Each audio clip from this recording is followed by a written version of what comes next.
तीन विकल्प: इज्जत, कर्ज और पिता का सम्मान। नमस्कार दोस्तों, बहुत समय पहले की बात है। किसी गांव में एक किसान रहता था। उस किसान की एक बहुत ही सुंदर बेटी थी। दुर्भाग्यवश गांव के जमींदार से उस किसान ने बहुत सारा धन उधार लिया हुआ था। जमींदार बूढ़ा और करूब था। किसान की सुंदर बेटी को देखकर उसने सोचा, क्यों ना कर्ज के बदले में किसान के सामने उसकी बेटी से विवाह का प्रस्ताव रखा जाए। जमींदार किसान के पास गया और उसने कहा, तुम अपनी बेटी का विवाह मेरे साथ कर दो, बदले में मैं तुम्हारा सारा कर्ज माफ़ कर दूंगा। जमींदार की बात सुनकर किसान और किसान की बेटी के होश उड़ गए। तब जमींदार ने कहा, चलो गांव की पंचायत के पास चलते हैं और जो पंचायत निर्णय लेगी वह हम दोनों को मानना होगा। वो सब मिलकर पंचायत के पास गए और उन्हें पंचायत को सारा किस्सा सुनाया।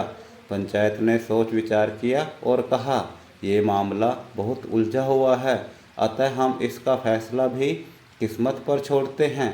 जमींदार सामने पड़े पत्थर में से सफ़ेद और काले पत्थरों में से एक एक पत्थर लेगा और उसे इस थैले में डालेगा, और यह लड़की उस थैले में से एक पत्थर उठाएगी।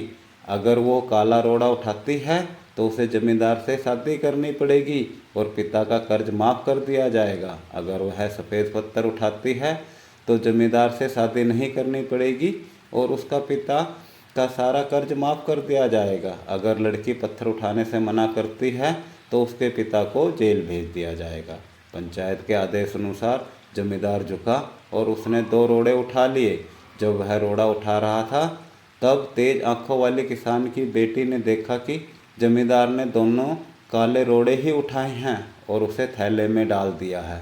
लड़की इस स्थिति में घबराए बिना सोचने लगी कि वो क्या कर सकती है। उसके पास 3 रास्ते नजर आए।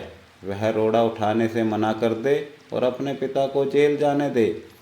नंबर 2, सबको बता दे कि जमींदार दोनों काले पत्थर उठाकर थैले में डाले हैं।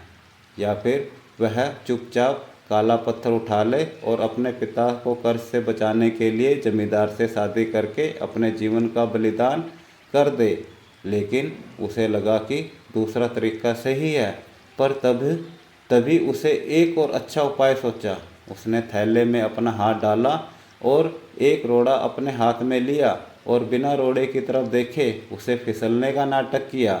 उसका रोड़ा अब हजारों रोड़ों के ढेर में गिर चुका था। किसी भी मालूम नहीं था कि उसने कौन सा रोड़ा उठाया। लड़की ने कहा, हे भगवान, मैं कितनी फूहड़ हूँ, लेकिन कोई बात नहीं, आप लोग थैले के अंदर देख लीजिए कि मैंने कौन सा रोड़ा बचा है और मैंने कौन सा उठाया था। इससे सब पता चल जाएगा। थैले में बचा हुआ रोड़ा काला था। अतः सब लोगों को लगा और उन्होंने मान लिया कि लड़की ने सफ़ेद ही पत्थर उठाया था। जमींदार के अंदर इतना साहस नहीं था कि वह अपनी चोरी मान ले। लड़की ने अपनी सोच से असंभव को संभव कर दिया। मित्रों, हमारे जीवन में भी कई बार ऐसी परिस्थितियाँ आती हैं जहाँ सब कुछ धुंधला दिखता है। हर रास्ता नाकामयाबी की ओर जाता हुआ महसूस होता है। पर ऐसे समय में यदि हम परंपरा से हटकर सोचने का प्रयास करें तो उस लड़की की तरह अपनी मुश्किलें भी दूर हो सकती हैं। इसलिए हमेशा भगवान पर विश्वास रखें और अपना कर्म करते जाएं, तो हमें कभी भी कठिनाइयों का सामना नहीं करना पड़ेगा और हमारी हर कठिनाइयाँ अपने आप ख़त्म होती जाएंगी। धन्यवाद दोस्तों।